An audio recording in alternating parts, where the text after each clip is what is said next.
14 või 30 nii erinevates eluetappides. Jaa, Einar üritab oma eluetappi alustada või lõpetada ja noh, jah, ei saa. Halloo? Kuuled? Kuulen. Väga hea, nii räägime. Tere Luik.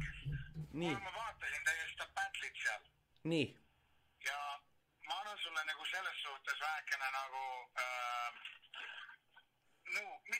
mingisugust vähekene nagu ühesõnaga ma ütlen, et sa tegid kõik õieti.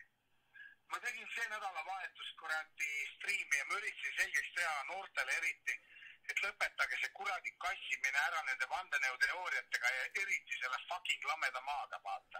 Nii. Eelmine nädal minuga võttis ühendust mul üks tuttav, kellel on kuradi täiskasvanud poiss kodus, vaata. Õige. Kes ei ole läbi käinud sõjaväge, ei ole läbi käinud kuradi autokooli, sest autokoolis kiusatakse. Kuradi tööl ei käi, täielik saast kodus, munnigi ei tee. Ja see on kõik selle tulemus, mida kuradi noored saavad netist just selliste törmokade käest. Nii. Eesotsas Ando Tõnumaaga. Okei. See ei ole normaalne. See ei olegi. Nad ei saa aru sellest. Ei saagi, keegi ei saa aru sellest.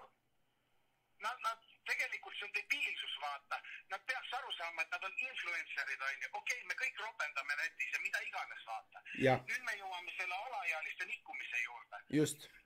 Kui sa oled influencer, 30-aastane raisk. Kuidas sa sihukest asja saad nagu heaks kiita? Ma ei ole... Vaata, see ongi see koht, et me hakkame täpselt sama teksti. Vana sa oled, papareks? 37. Sa oled 37. Kui mul oleks mingi noor tütar, vaata, ja sihuke loht tuleks minu ukse peale. Ma arvan, et... Sa vajutaks talle nii kõvasti ära, kui sa vähegi suudaks ja pohhu, mis tast alles jääb. Saad aru, see on see koht, kus ma ütlen, et 14-aastasel tüdrukul on isa. Ja kui sihuke loht tuleks türa ukse peale, ükskõik mis kuradi mees, kellel vähekenegi on munad püksis, see vajutaks ära selle venna. Vaat just see ongi see koht, et mul on nagu endal teine poeg tulemas,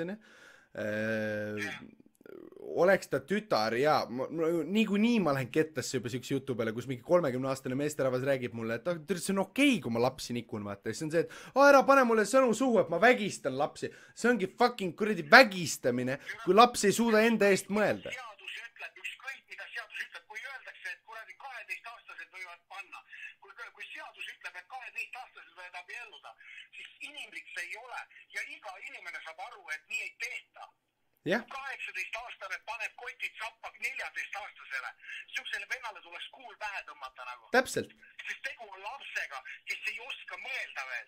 Enda eest, just täpselt. Ta ei oskagi mõelda mitte midagi. Ta ei ole veel täiskasvanud. Just. Tal ei ole veel elukogemusi. Just. Need tulevad aastatega. Ja... Et täiesti savi, vaata. Ma teadsin, ma just nädalavahetusel rääkisin sellest. Ja rääkisin selles nagu kontekstis, et saad aru, need vandenõuteooriad vaata kliinivad noortel ajud ära. Ja siis ongi siukene asi, et joostakse sõjaväest ära ja nagu ma ei tea, mis asi, tuleb maailma nagu pea peale. Just. Et tõmmake noored, just tõmmake normi, vaata, ärge kuulake siukseid vendasi nagu. See on hea. Siin ei olegi nagu... Jumala kettasere seal kuradi chatis ka selle teema peale, aga noh, ma ei tea, jõudu jaksu ja pane edasi seal, ma ei tea. Ma üritasin taga viisakalt rääkida, ma üritasin viisakalt suhelda. Ja, just.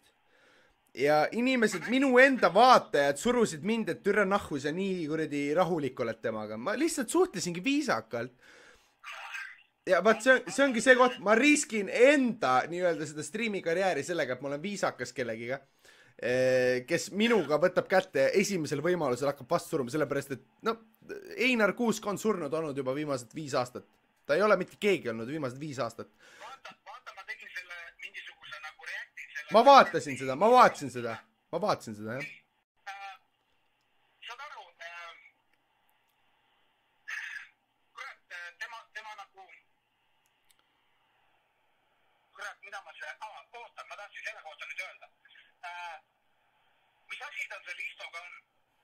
Ma ei saa aru, kas ta tahab abielluda selle mehega. Ta tahab abielluda tõenäoliselt, jah. Et nagu reaalselt, mis toimub? Kurat, ma olen 37 aastat taga, mul on vahetunud sõprusringkondi, on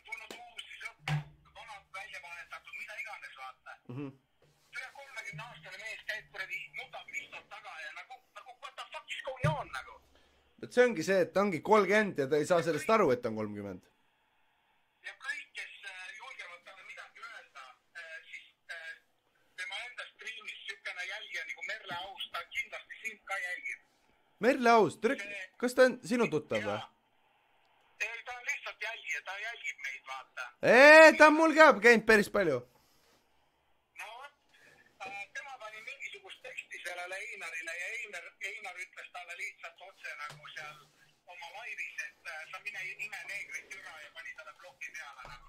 Ja see on normaalne käitumine või? See ongi normaalne käitumine. Et tõmmake normiks ära, kurat, eriti noored rest, kui see elu on ilus, teenige raha, kuradi. Kui olete noored, pange viina, pange naisi, no mitte samasoolised, vaata, aga selles suhtes. Nautige elu, kurat, reisige, tehke, vaata, ärge ole mitte piirikud. Maailm on lame ja ma ei tea mida vittu. Elu on liiga lühike siukse jamaga tegeleda. Ja ärge kuulake neid inimesi, kes ütlevad, et ära mine tööle umbes, et tee tööd. See on ka bullshit, vaata. On inimesed, kes teevad striimi, vaata nagu sina ja Isto, et te elate, kõik on tiim, vaata, aga te keegi ei räägi kuradi noortele, et ärge minge tööle. Et nagu, mis toimub? Tööle, ma seda just räägin vastupidi, et minge tööle, õppige asju, mis teile meeldivad ja tehke, vaata, et... Protsent on samamoodi öelnud, et ta ei tea, kui vaata passi perese selle striimimisega, siis ta võib minna näiteks kaitseväkke. Just. Ta on seda öelnud. No vaata, see ongi see, et no okei, lepime siit koha pealt kokku, et Isto on gei, et noh. No ei, no see on näha, see on hea, me teame seda. Ja, et lepime lihtsalt siit koha pealt kokku, et Isto lihtsalt las ta olla, vaata. aga jaa, see... Jaa, ei... Väga hea, vaata, et sa nagu avasid oma suu, on ja mina olen ka, vaata, ma leidsin lihtsalt selle, kui ta selle distracki tegi, et... Sa kepid ka 14-aastaseid või? See oli nagu ale ja vale laks vastu andvaid nagu Istole, et nagu ma ei ole mingi kuradi Isto mingi fanboy ja vaata, aga ta vajutas nagu valet nuppu see. Et ta nagu lootis, et ta saab lihtsalt mingi vaatajaid juurde või türa teab, mida ta lootis, aga no midagi läks valesti siin kuradi teed. Jah. Aga mis sa ikka, räägi oma rahvaga ja pange hullu seal. Ma jätkan töö tegemist ja sinu jälgimist. Jätka, selged pildid, kuule, thanks rääkisid ja thanks arvamuse eest, väga meeldiv. Noh, davai, mis seal ikka? Davai, selge. Nii, ühesõnaga Papa Rex oli see praegu, kes siin liini otsas oli ja ühesõnaga minu produktsioonfirma siis esimees Romulus stuudios